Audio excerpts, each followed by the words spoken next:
Bismillahirrahmanirrahim. Assalamualaikum warahmatullahi wabarakatuh. Bertemu lagi di Harmoni Metafisika. Ngebahas sesuatu yang ringan dengan cara yang santai, buka hati, buka pikiran. Saya bersama saudari saya, Desi. Sehat, Des? Alhamdulillah. Kata mau nanya-nanya nih. Jangan susah-susah ya. Gampang-gampang aja. Iya. Oke, siap. Pertanyaan pertama. Mewakili nih Bang. Kebetulan kan Milenial. Iya. saya generasi milenial nih. Iya. Mewakili beberapa pertanyaan dari beberapa aspek kehidupan secara keislaman.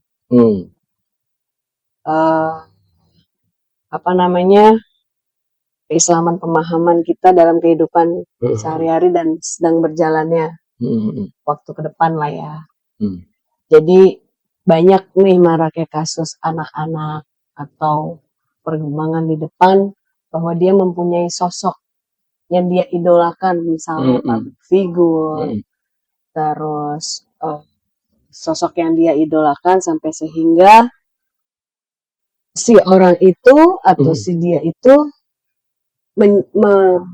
menggilai lah, maksudnya sangat saking mencintainya, tapi begitu tahu si orang itu, maksudnya si sosok itu dia suka, kecewa, akhirnya jadi kayak mental psikisnya kena. Padahal sebelumnya dia melihat sosok itu oke banget gitu. Tiba-tiba ada sesuatu ada sosok yang keluar bahwa wah nggak sesuai ekspektasi nih, gitu. Down akhirnya. Terus berubah lagi jati diri. Padahal ya harusnya kan nggak harus sampai segitunya. Pertanyaannya, kenapa tuh Bang? Sampai nggak apa-apa.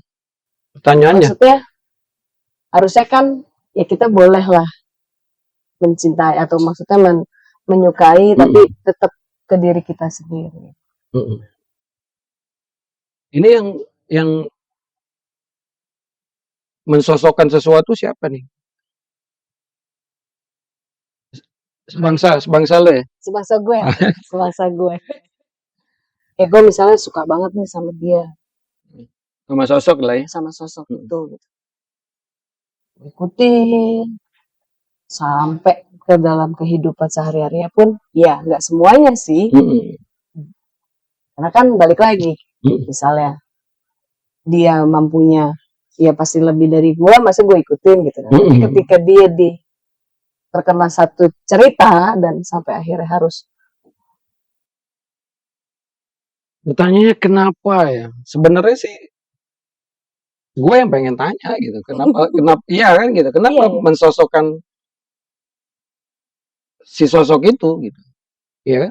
Kenapa sih nyosokin, kenapa figur yang bahasanya itu nggak terlalu jelas latar belakangnya apapun itu, kenapa harus dijadikan sosok?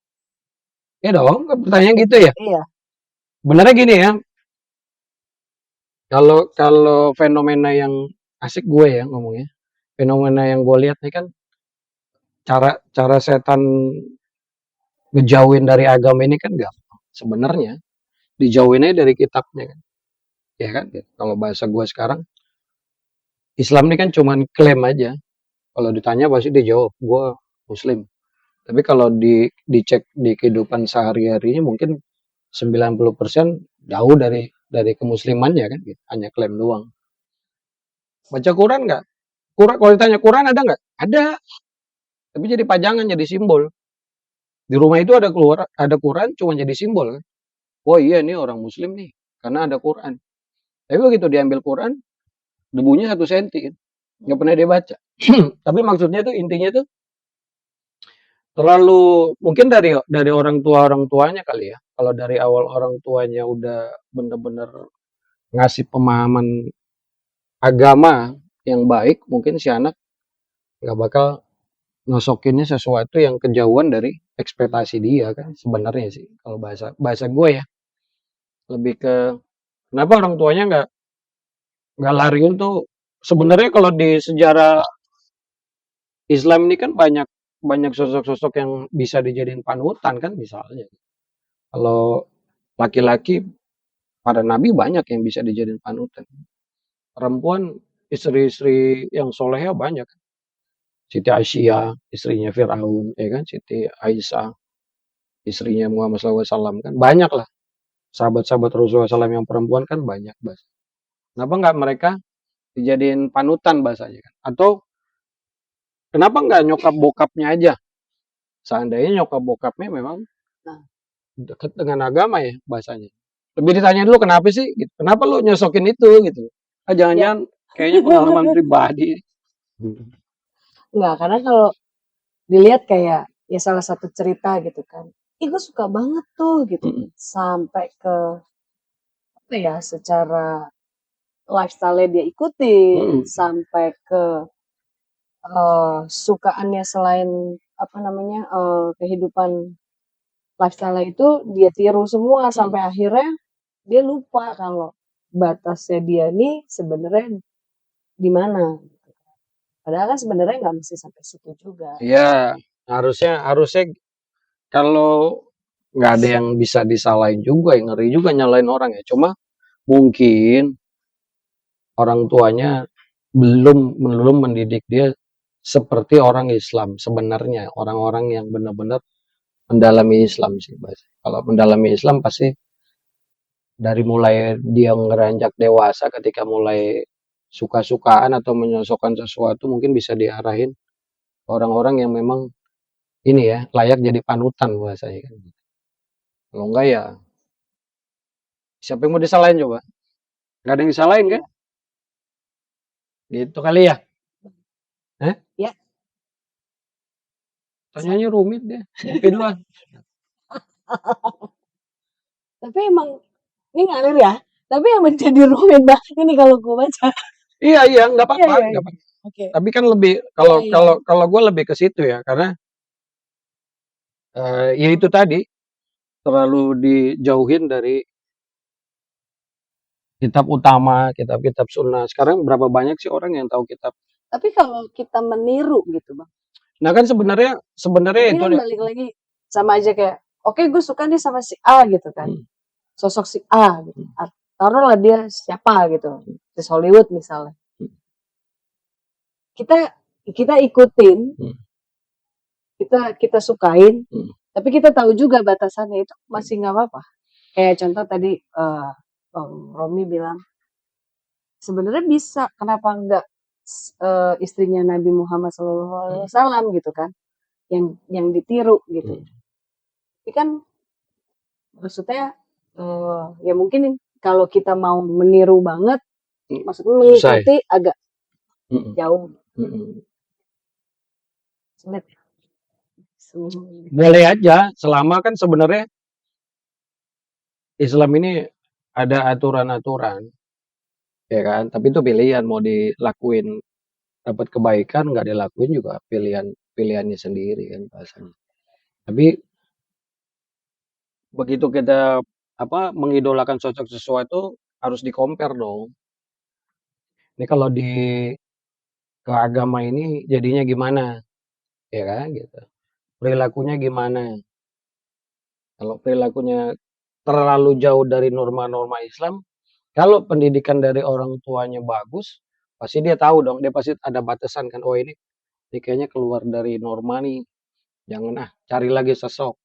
Oh ini kayaknya juga keluar dari norma nih. Oh ini boleh nih, walaupun gayanya begini, tapi bahasanya kelakuannya nggak terlalu jauh lah dari norma-norma agama. Milih lah. Berarti artinya dari kita ya sendiri yang harus memfilter. Iya dong, iya dong, iya dong. Dia akan bertanggung jawab dirinya sendiri akan bertanggung jawab ya. Ngopi lagi ngopi ya. Oh, ngopi lagi bang. Iya, Desi. Oke, berkembangnya zaman ya bang ya. Mm-mm. Setelah kita mengagumi sosok itu tersebut kan muncul nih Mm-mm. eranya. Masuklah ke era digital sekarang. Mm-mm. Nah, dari era digital itu, gimana nih kita mensiasatinya dari sisi Islaman kita, banyaknya informasi-informasi juga gitu kan yang masuk, terus kita juga harus membatasi misal, contoh kayak kita melihat suatu tayangan di salah satu digital tersebut, menjadikan kita emosi secara tidak langsung terhadap satu pemberitaan, itu yang pertama. Terus yang kedua belum lagi juga sampai akhirnya, iya timbul tuh rasa-rasa, ih kayak jadi benci, jadi Iya, padahal cuma ngelihat begitu aja. kepengaruh ya. Iya. Pertanyaannya apa? Pertanyaannya, gimana tuh Bang kita Gimana? kita Ya, asik ini. Asik, agak-agak iya iya iya, membingungkan tapi gue coba jawab. Ya, membagongkan. sebenarnya kalau kita mau sedikit luangin waktu buka Quran, percaya deh, tidak ada satupun yang tidak ada di Al-Quran. Batasan Al-Quran itu kan sebenarnya ilmu apa aja. Kata Allah tuh, wala taqfu ma laisa laka bi ilm. Jangan pernah kamu mengikuti sesuatu yang kamu tidak punya ilmunya. Ya kan? Ini sebenarnya Al-Quran yang ngajarin dari mulai mau hal duniawi kayak mau hal akhirat kayak itu terikat dengan ilmu. Dong Ya, gitu. Lu nggak bisa, lu apa aja deh, sebutin aja pekerjaan apa aja lu harus nguasain ilmunya dulu. Ya kan? Jadi ketika ketika kita misalnya medsos kita buka sesuatu tentang berita apa, nguasain nggak sih ilmunya tentang itu? Jangan-jangan fitnah doang. Nah, fitnah aja kan berisi ilmu kan. Kalau disebut tuh, kalau di bahasa ini ya syariat-syariatnya kan. Ini fitnah itu mencakup apa aja. Gibah ini mencakup apa aja. Nah, jangan kita ikutin. Dia sering bilang gini, boleh nggak kita main medsos? Boleh aja, tapi hati-hati. Jangan jangan ngomentarin sesuatu yang kita nggak punya ilmunya. Jangan-jangan berita itu salah kan gitu. Jangan-jangan nantinya kita malah jadi kena dosa jariah. Karena kita ikut nyebarin nih. Padahal benar atau enggaknya kita belum tahu. Ya kan? Kita belum tahu nih. Kita nggak cari ilmunya itu benar nggak sih apa segala macam. Lagian dicari juga mau ngapain ya? Bacanya gitu. Jadi boleh aja main medsos mau sejauh apa. Karena udah agama ini juga jangan sampai bahasanya jadi gaptek kan. Jangan dipergunakan untuk kepentingan agamanya juga. Jadi ketika ketika ada berita-berita yang kurang baik, jangankan lisan, hati aja kalau bisa abstain. Susah kan gitu. Tapi hati abstain ketika dia membaca sesuatu atau dia melihat sesuatu, bisa nggak hati ini abstain untuk tidak berkomentar? Kalau bisa silakan aja. Kalau nggak bisa, belajar ya lewat-lewat aja. Saya sering kok buka medsos, no komentar. dan itu juga bukan berarti jadi kita membatasi diri akan teknologi yang masuk, Oh karena enggak, kan kita juga butuh iya sebenarnya iya, untuk enggak. Jangan bahasanya kalau nanti Islam ini kan bukan bukan ketika dia belajar Islam kan bukan berarti nanti jadi manusia purba kan yang nggak paham apa-apa. Tapi itu dia tadi Islam ini ngajarin kalau mau bisa sesuatu atau mau komentar sesuatu kuasain lo ilmunya dulu. Kan lucu ya misalnya orang ada jago nih masalah komputer. Ini ringan aja. Ketawa nggak sih kita ngelihat orang yang nggak nguasain ilmu komputer ngoceh soal komputer? Ketawa.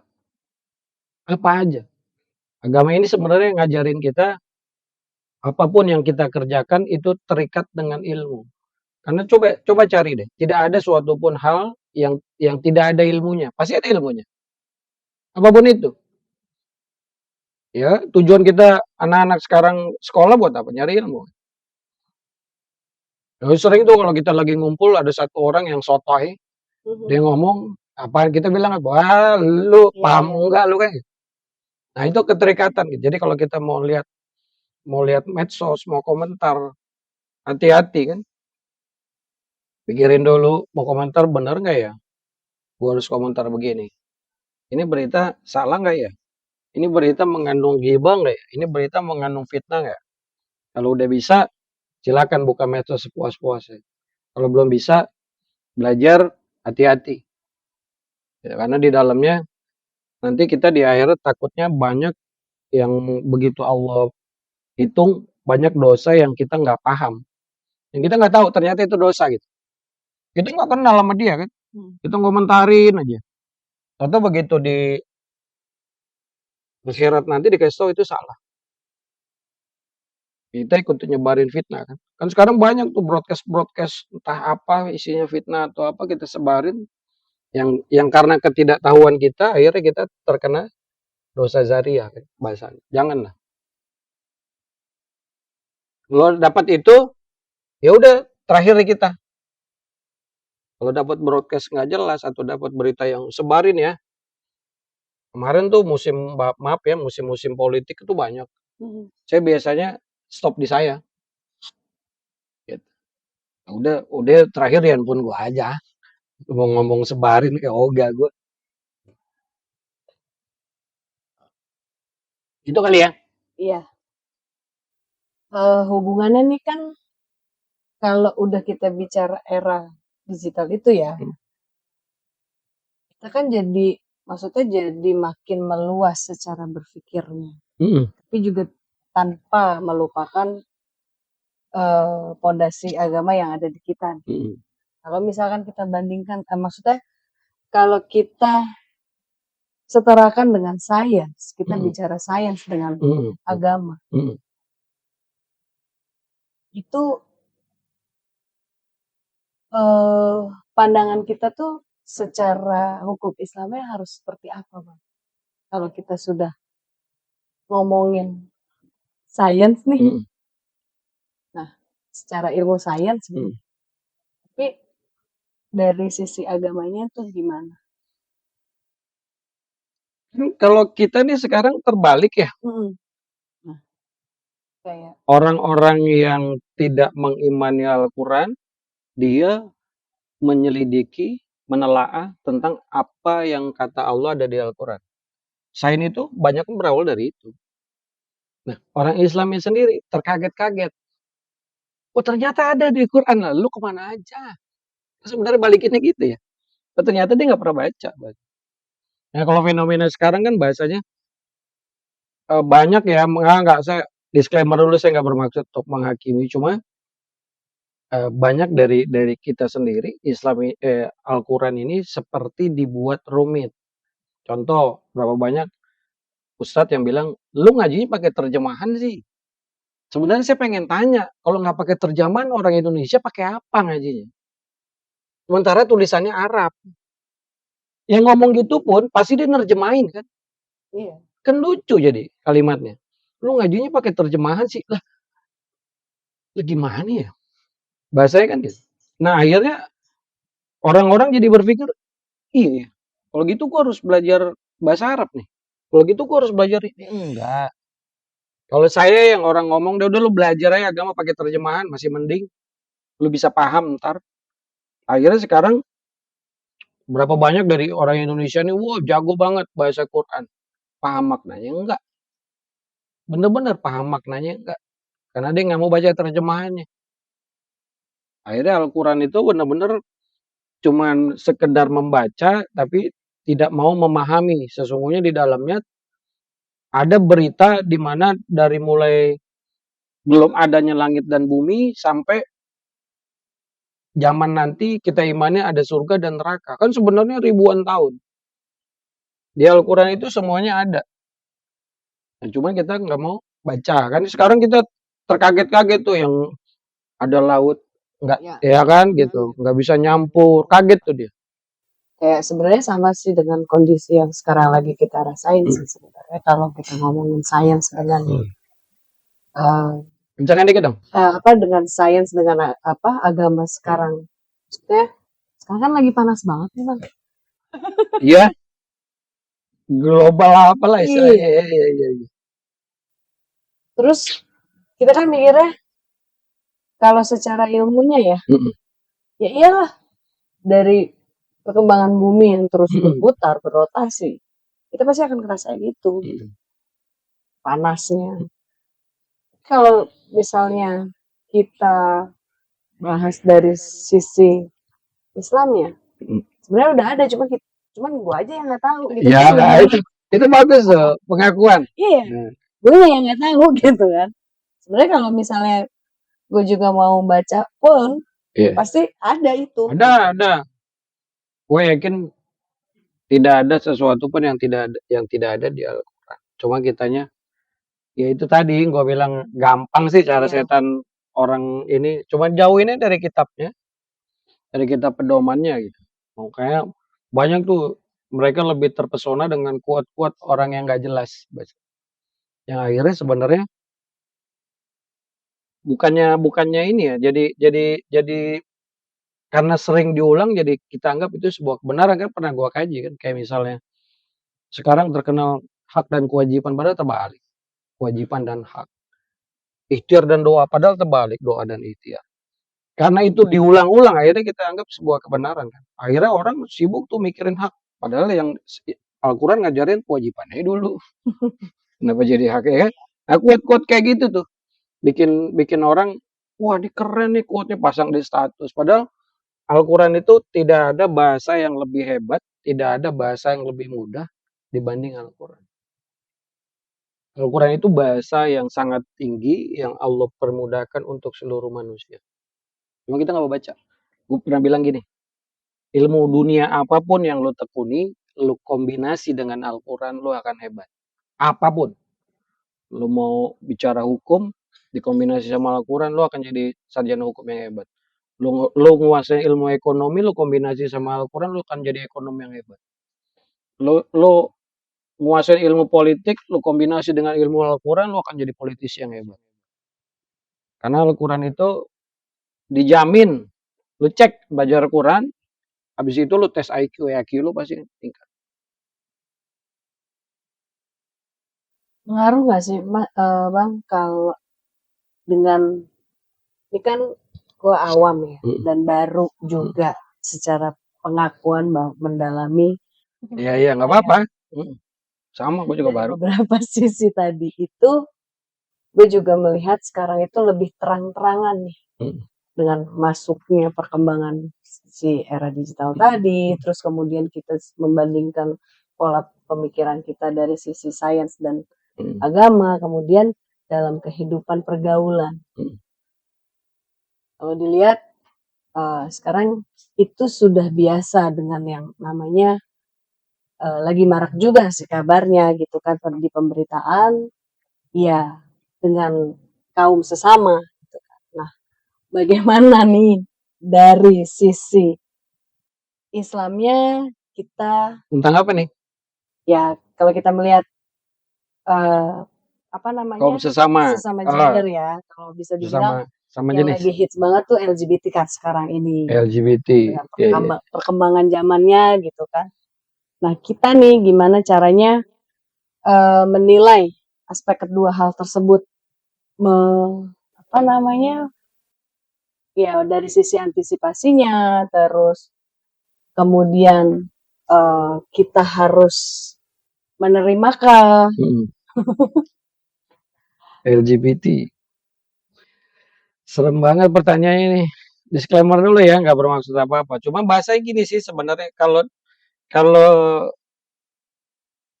dia seorang LGBT, kalau sebagai manusianya, ya kita tetap terima kan. Bagaimana nggak boleh kita hakimin, nggak boleh kita jauhin. Watawasobil hak, watawasobil sober kan sebenarnya harus watawasobil marhamah dengan kasih sayang gitu kan, kasih taunya. Nah, ini orang-orang yang suka ngakimin udah pernah ngasih tahu belum nih dengan cara yang paling baik? Ya, kalau dia belum, lu udah pernah ngedoain belum sih orang itu? Karena sebenarnya orang itu karena kejauhan dari hidayah Allah. Misalnya, pernah nggak sih lu minta mereka dapat hidayah? Sebenarnya kan gitu. Kalau dia sebagai manusianya, ya masa kita usir-usir sih? Bahasanya kan gitu.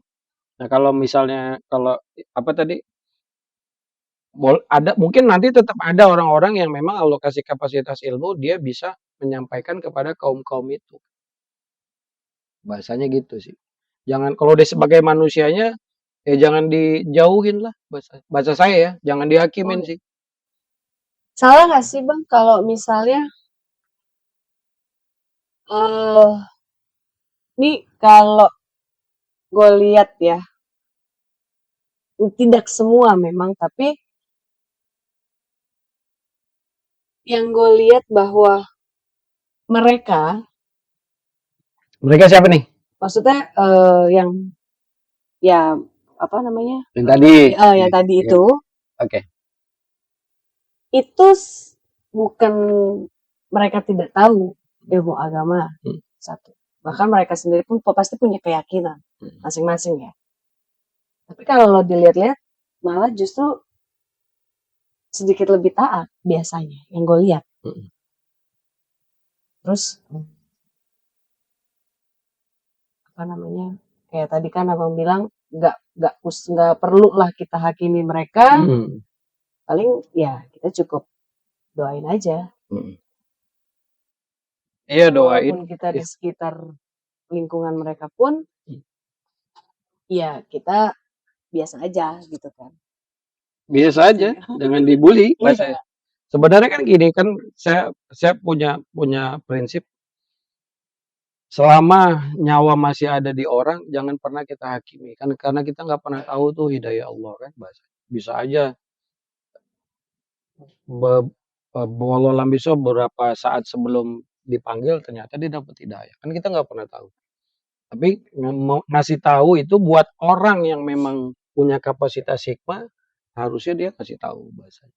Kalau dia lebih taat, ya bagus. Nanti itu ada hitungan-hitungan yang berbeda kan bahasa. Ketaatan dia ya dihitung ketaatan, salahnya dia dihitung kesalahan. Itu dua hal yang berbeda sih bahasanya. Intinya nanti kalau kalau memang di lingkungan kita ada orang-orang gitu, ya jangan dihakimi. Gitu. Kalau memang bahasanya takut terpengaruh, ya ada cara bagaimana untuk tidak terlalu akrab, misalnya kan gitu. Ada cara juga gimana supaya nggak nyinggung perasaan mereka kan. Karena bagaimanapun juga, ya mereka makhluk Allah juga. Iya. Bahasanya. Gitu, Mbak Desi. Milenial beneran nih pertanyaannya nih. Tadi Bennett ini. Wah. Ya, melihat dan mengikuti ya bang. Iya. Iya. Iya. Jadinya perlu digali-gali terus. Iya, iya. Gitu. Terus apalagi juga kita kan mesti bukan juga mesti tahu, tapi paling enggak tahulah perbedaannya dari sisi pandangan-pandangan secara Islamnya seperti apa, terus harus gimana juga. Iya, iya. Nah, ini mumpung ingat. Jadi kebanyakan ya, Des. Ada beberapa yang gua kenal. Nah, kebanyakan mereka itu sebenarnya pengen berubah. Mereka ini ngerasa, oh ya gue salah nih. Cuman sayangnya, Allah alam besok, ketika mereka bertanya ke tokoh-tokoh yang mereka anggap paham, malah dihakimi. Kalau dianggap, wah lu enggak gitu sebenarnya. Malah dia makin jauh. Nggak ada satupun dakwah dengan cara menghakimi itu malah bikin orang dekat sama Allah, nggak ada. Harusnya kan dirangkul ya bahasanya. Dirangkul, dikasih tahu pelan-pelan hari ini belum bisa ngasih tahu, oh iya tunda. Kesabaran diuji ngasih tahu kan bahasa. Tapi dia sendiri juga gak mau begitu ya kan? Mungkin ya kan? Yang gue yakini hati nurani itu nggak pernah salah sebenarnya. Hati biasa iya gitu kan. Bahasanya istilah-istilah mereka lah, dan gue nggak bilang oh itu salah tuh. Mungkin kalau udah berdua doang baru ya. Tapi kalau di halayak ramai janganlah hakimin orang di halayak ramai lah yang kayak gitu-gitu. Nanti mereka malah makin jauh dari agama. Gue sering dengar cerita gitu, mereka nanya, let's say mereka bertanya sama ustadz atau mereka bertanya sama pendeta atau apa, bukannya dirangkul, dikasih tahu bagaimana gitu kan, ada proses pasti kan. Malah dihakimi. Akhirnya jadi antipati kan sama orang-orang yang mereka anggap, kok gue pengen bener ngomong sama orang yang katanya ahli agama, kok malah begini ya. Oh, gue males kan gitu. Jadi antipati mereka begitu. Ada beberapa kawan gue begitu. Nanti yang nonton juga komen dia.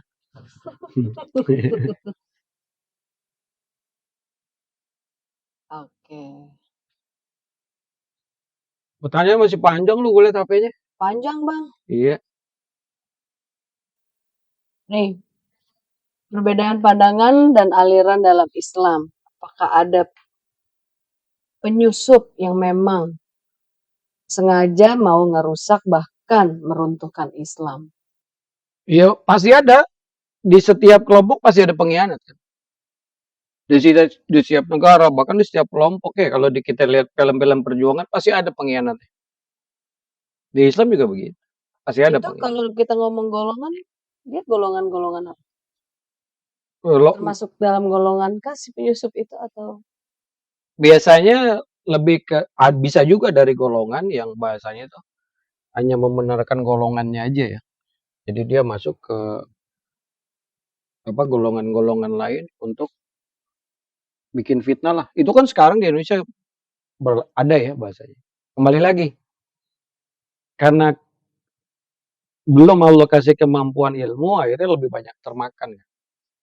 Wah ini seringlah kita dengar bahasanya, wah ini Wahabi nih, jangan deketin, ya.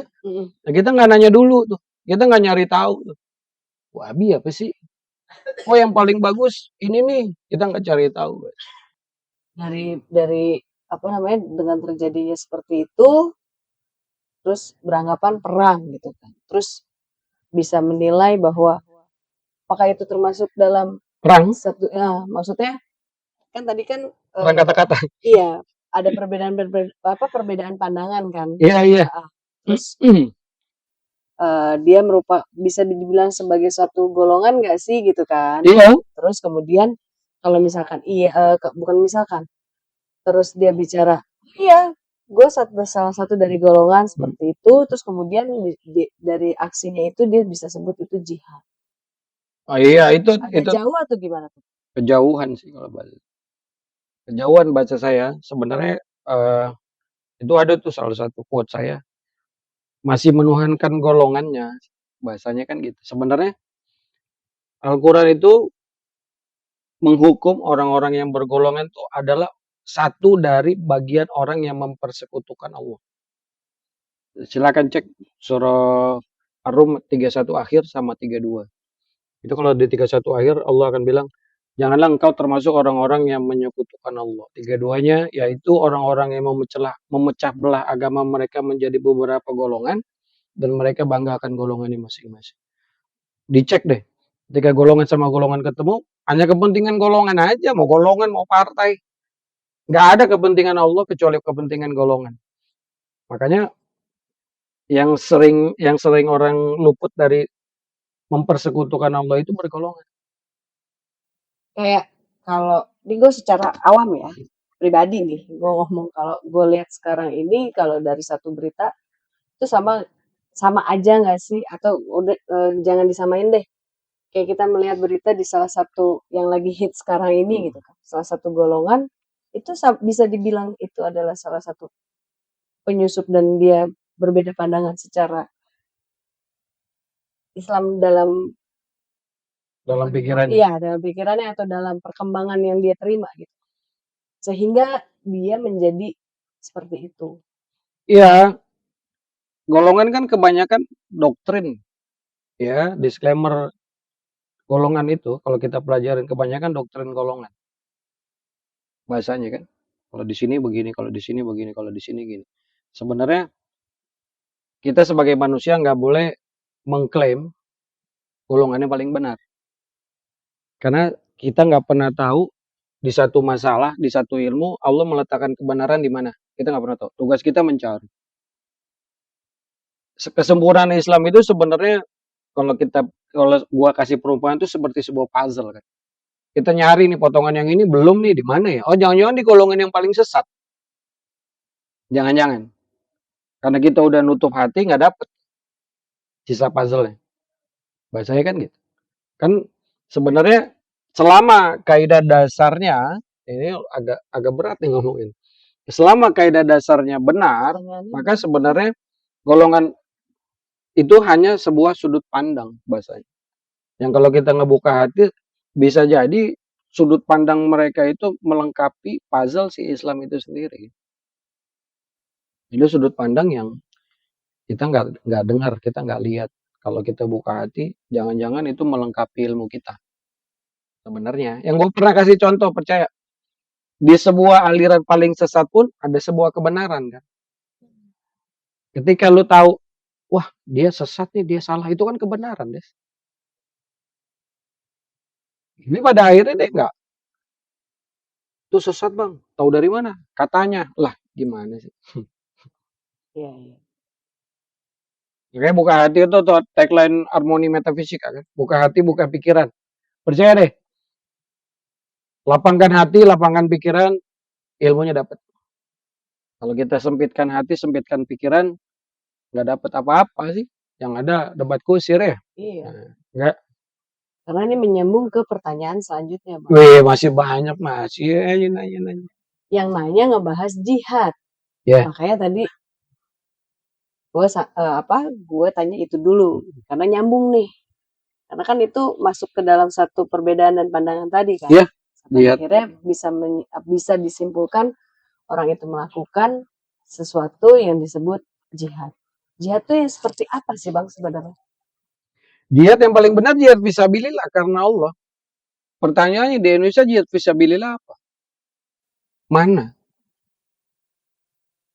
Kalau seperti kembangan yang lagi terjadi dan belum selesai-selesai itu, apakah itu bisa dibilang? Yang mana nih? Yang mana? Ya nggak apa-apa. Maksudnya golongan-golongan tertentu ya. Jihad fisabilillah, kita tidak boleh melakukan sesuatu selain karena Allah.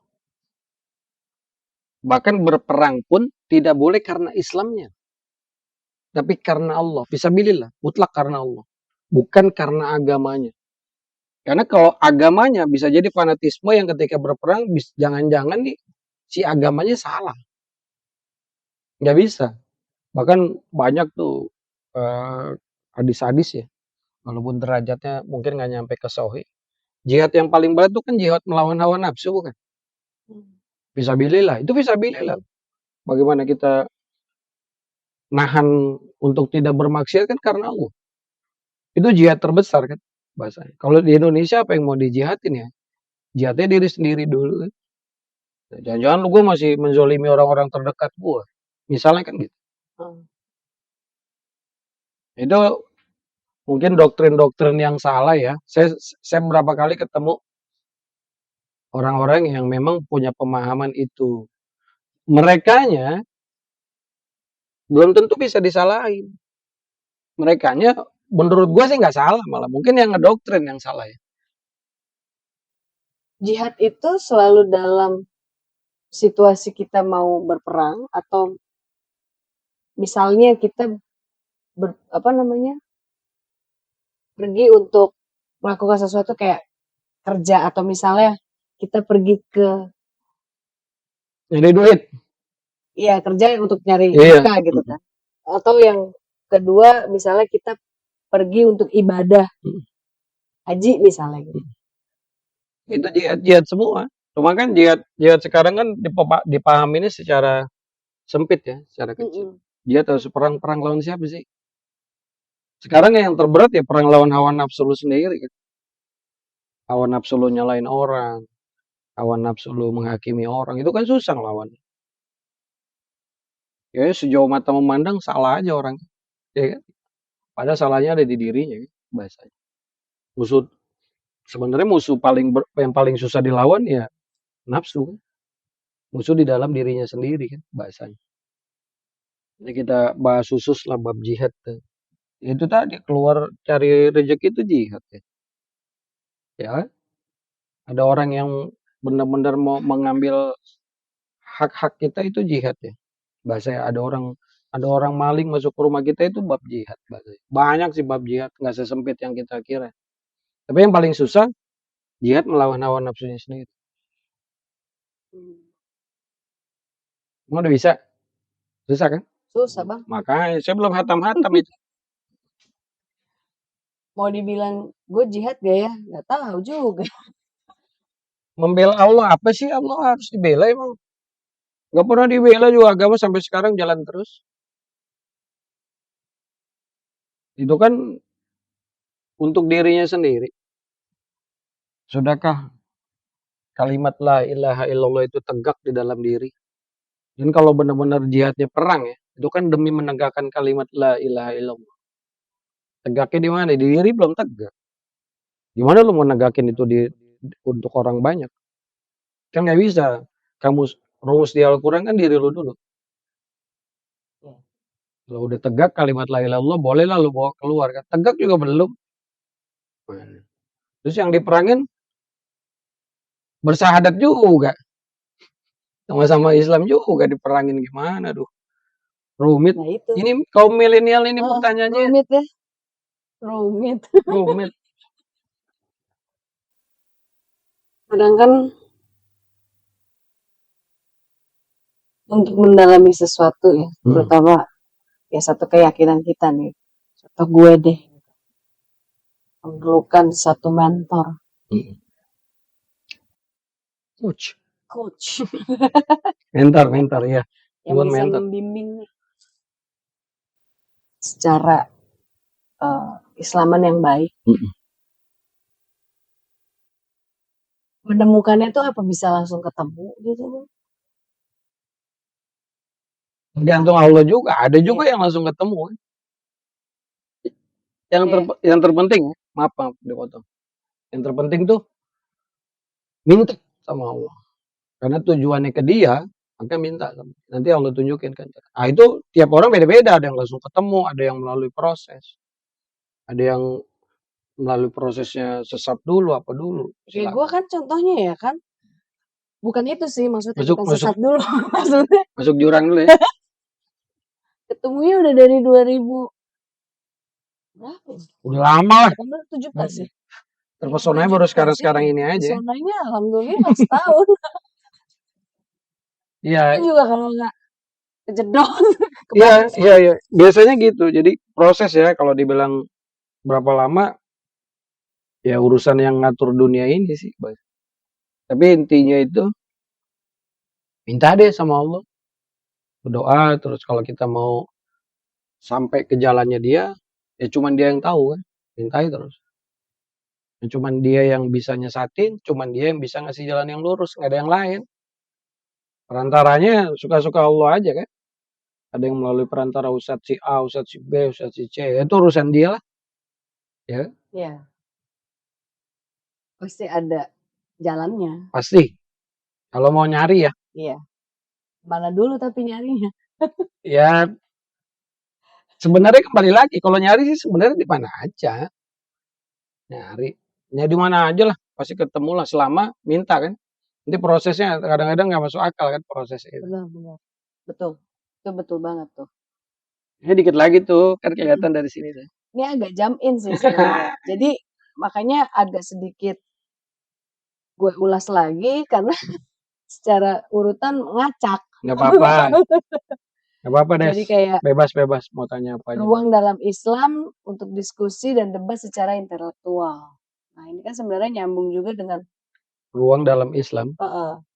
Apakah ada ruang dalam Islam untuk diskusi dan debat secara intelektual? Terus kemudian nyambungnya ke secara intelektual itu nyambungnya ke peran teknologinya dalam penyebaran dakwah. Langsung 3 pertanyaan nih Bang. Iya. Terus baru dibahas lagi sumber hukum dalam Islam selain Al-Quran dan hadis. Ruang dalam apa? Ruang dalam Islam untuk diskusi dan debat secara intelektual dan perannya teknologi dalam penyebaran dakwah Islam. Sebenarnya ruangnya banyak. Cuma yang jadi perkara ketika saling bertemu, bawa egonya masing-masing. Bawa ego golongannya masing-masing, sama buka hati, buka pikiran. Contohnya seperti gimana? Ya banyak. Yang belakangan ini lagi viral. Pembahasan soal musik misalnya. Saya nggak ikut campur ya. Cuma itu lagi viral. Dengan kalau buat saya pribadi ya maaf ya, orang bodoh ini lihatnya dengan egoisnya masing-masing lah. Sebenarnya kan bisa ketemu duduk kaji secara ilmiah. Sebenarnya agama ini mengajarkan seharusnya ketika kita belajar Al-Quran maka seharusnya jiwa sportivitasnya tinggi, seharusnya. Kajian mana yang paling mendekati kebenaran harusnya fair kan. Oh lu lebih mendekati kebenaran nih gue ikut. Oh gue kejauhan nih dari batas kebenaran, gue nggak ikut bahasanya kan. Nah peran teknologi ini lagi gue coba, Ya. ya kan gitu. Bagaimana ceritanya gue pengen coba gimana ya, walaupun ya walaupun sepatah dua kata, gimana supaya lebih gampang, lebih nyebar lagi ya. Makanya bahasa gue ngebahas sesuatu yang ringan aja sih. Jatanya yang ringan-ringan aja lah, jangan yang berat. Ini kan lagi gunain teknologi kan. Pertanyaan berikutnya, sumber hukum Islam selain Al-Quran dan Sunnah, contoh para sahabat, ijma, ya, hasil istihad para, terus ungkapan-ungkapan para ulama itu sebenarnya gitu. Sebenarnya ketika ulama itu benar secara kaidah dasar hukum, dia paham Al-Quran dan Sunnah, pasti perkataan dia nggak keluar dari Al-Quran dan Sunnah. Itu bisa dipakai. Jadi Al-Quran, Sunnah, contoh para sahabat, ya kan? Terus 3 generasi pertama tuh para imam-imam mazhab, dan ulama-ulama yang bahasanya benar-benar mempelajari apa yang sebelum-sebelumnya dipelajari. Itu boleh diambil contoh. Nah itu begini, ini sering banget kita kalau kita belajar tauhid, kita mengecilkan kemampuan Allah. Contoh, ada orang yang ngelihat, oh dia bicara agama, lulusan apa sih? Pertanyaan saya, lu S3 agama udah jamin ilmu benar lu pegang? Enggak. Allah ngasih tahu ilmu soal yang benar itu suka-suka dia aja. Jangan-jangan ada yang nggak lulus apa-apa, ada satu perkara Allah kasih dia kebenaran. Ini kan ngeri nih. Jadi ketika orang bicara dilihat dulu lulusan apa. Ya. Kesannya Allah nggak mampu ngasih ilmu kepada seseorang selain melalui universitas. Wah, kesian banget gitu. Allah nggak, kan kita tahu Allah Maha Kuasa atas segala. Suka-suka dia aja ngasih ilmu. Jangan dibatasi lihat, wah ini S3 nih, terus otomatis dia jadi menguasai ilmu gitu. Enggak. Orang Arab yang S3 yang bahasa dia aja belum tentu benar kok. Bahasa gitu. Kalau kita belajar bab tauhid maka jangan kita sempitkan nih kemampuan Allah, kan kita sering nyempitin. Oh dia profesor tuh. Terus yang satu cuma tamatan SMA. Siapa yang jamin profesor lebih benar dibanding yang tamatan SMA dalam hal mengkaji? Siapa yang jamin? Kalau ada yang berani jamin, ayo ngobrol sama saya. Yang berani jamin siapa? Nggak ada. Kebenaran kan cuma milik Allah. Dia kasih kemana suka-suka dia. Siapa yang jamin dia lulusan Al-Azhar nguasain sebuah kebenaran? Siapa yang jamin? Nanti kalau netizen bilang ada yang jamin, ayo komentar lah. Nggak ada. Wa kulli syai'in qadir. Allah Maha Kuasa atas segala. Semua mau dia aja. Jangan kita atur-atur. Wah, harus lulus ini, harus lulus ini, harus lulus ini baru dia nguasain. Enggak juga. Banyak kok Islam-Islam otodidak yang ilmunya bagus kok.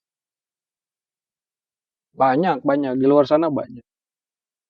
Nah, hati-hati. Tapi saya paham orang yang udah ilmunya tinggi, godaannya kan juga tinggi. Ada satu yang orang yang udah ilmunya tinggi, ada yang belum Allah kasih ilmu tinggi, dia nggak dapat ujiannya. Ujian apa biasanya orang ilmu tinggi? Ujian sombong. Ujian sombong itu cuma Allah kasih untuk orang-orang yang berilmunya tinggi. Dia mulai itu, yang dia takut ilmu orang kan. Dia lulusan apa sih? Gue S3, dia baru S1. Oh enggak. Nah, ujiannya untuk orang-orang berilmu. Makanya janganlah bahasanya gitu. Lihatlah sudut pandang, jangan-jangan ada orang yang counter omongan dia, jangan-jangan Allah pengen negor dia. Ayo dong buka hati. Jangan-jangan ada nih orang yang cuma tamatan SMA, ngomongnya benar, untuk negor si orang yang punya ilmu tinggi. Cara Allah negornya. Dong. Makanya buka hati aja. Jangan-jangan lu lagi ditegur Allah gitu. Untuk negor, lu ketinggian lu, kan bahasa gitu. Gitu sih. Bicara etika nih, Bang. Bagaimana Islam mengatur etika bisnis dan ekonomi? Etika bisnis. Ya pertama lu kuasain dulu ilmu dasar ya. Kalau lu bisnis ya lu kuasain dulu ilmu bisnis. Kalau etika akhlak sebenarnya itu udah orang Indonesia ini kebagian jatah Dari zaman dulunya adabnya cakep-cakep. Cuman kaum milenial ke atas tuh mulai ngaco adab. Orang timur, orang Indonesia ini yang paling hebat adab sebenarnya, akhlak. Iya. Cuman tahun-tahun belakangan ini aja hilang kan. Nah, kalau bicara etika nanti baik kasus dulu nih, etika dalam hal apa? Etika dalam hal, kan banyak nih, partnya banyak nih kalau dalam hal Iya. bisnis kan. Ada part presentasi, ya kan gitu. Ada part di mana ketika udah presentasi diterima, diskusi jual belinya mulai gimana, itu kan ada etika-etika yang nggak boleh dilanggar kan bahasanya. Itu Des. Sebenarnya sih kalau dari kesimpulan dan garis besarnya nih, tadi pertanyaan-pertanyaannya itu sih nyambung sih ya. Terakhir pasti setelah kita tahu ilmunya, di akhirnya ketika kita masuk ke pekerjaan, ya secara apa namanya, etikanya harus seperti apa secara ya kan? Akhlak itu Al-Quran. Aisyah radhiyallahu anha pernah ditanya, gimana akhlaknya Rasulullah SAW? Al-Quran. Kalau mau belajar akhlak, pelajarin aja lah. Pasti punya akhlak yang sangat baik. Gak ada orang belajar Al-Quran kurang ajar sama orang tua. Kalau belajarnya benar, pasti dia tahu gimana cara saling menghargai, gitu. Gimana cara berpartner bahasanya kan. Nah itu tadi, lu kuasain ilmu bisnisnya, lu kuasain ilmu ekonominya, lu kombinasi dengan Al-Quran, maka lu jadi ekonom yang punya akhlak baik. Kan gitu ya? Iya. Maka lu akan jadi pebisnis yang punya akhlak baik. Akhlak itu udah semua tuh, adat, adab, sopan santun itu udah semua tuh bahasanya. Ketika itu lu pegang, percaya deh, bisnisnya baik, ya kan, dagangnya tuh baik bahasa. Gitu Des. Siap Bang Romi Marbun. Jadi Terima kasih. Oh, udah tuh? Udah. Oh, udah. Kesimpulannya ya, Iya. cari ilmunya, apapun yang diinginin, baik itu ilmu dunia maupun itu ilmu akhirat, apapun ilmu dunia yang dikuasain, maka kombinasikan dengan ilmu Al-Quran. Karena kita selalu, buat orang yang mengaku seorang muslim, maka kita terikat oleh ilmu Al-Quran. Insya Allah Al-Quran itu akan menjadikan kita orang yang berakhlak dan beradab. Insya Allah bermanfaat. Wassalamualaikum warahmatullahi wabarakatuh.